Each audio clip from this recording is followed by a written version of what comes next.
The newly announced GST 2.0 has ushered in some pretty good news for potential car buyers. These revised tax rates will be effective from September 22. So, if you were looking to buy a new car or were planning to add another one to your garage, then you would want to stick to the end of this video.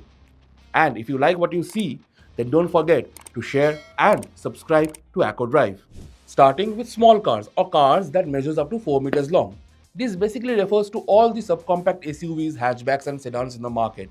They all now will be charged with 18% GST down from 28% before. But there's a catch. Provided all these cars are being powered by either a 1.2 liter petrol engine or a 1.5 liter diesel engine.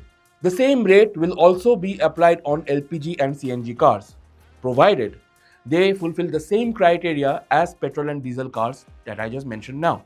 So, if you were planning to buy the Maruti Swift or say the Hyundai Grand i10 Nios or even the Tata Punch, then their effective asking price is expected to drop by 5 to 7%.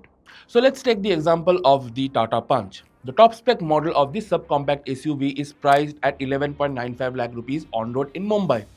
Post the GST 2.0 revision, the same variant will cost 10.75 lakh rupees on road in Mumbai. But if you were planning to go for something bigger, more powerful, say like a Hyundai Creta or a Mahindra Thar Rocks, then there's good news for you as well.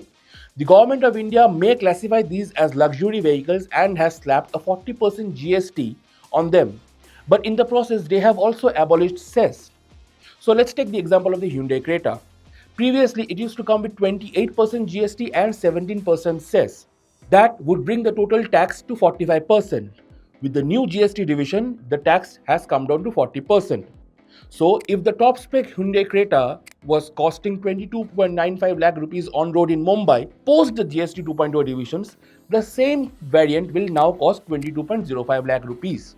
Now, if we take the example of the Mahindra XUV 700, then this SUV stands to gain price reduction up to 2.02 lakh rupees. So, let's take the example of the top spec variant of the XUV 700, which costs 30.31 lakh rupees on road in Mumbai. Post the GST 2.0 revision, this same variant can now be priced at 28.29 lakh rupees. But if you're an environmental conscious human who feels that EVs are great for this planet, then there's good news for you. Because electric vehicles receive the least amount of GST at 5%. But if you're not an EV fan and would rather spend that money on a hybrid car like a Grand Vitara or a Toyota Urban Cruiser Hyryder, then there's good news for you as well, because the government of India has reduced the GST rate on these cars from 43% down to 18%, same as petrol and diesel cars.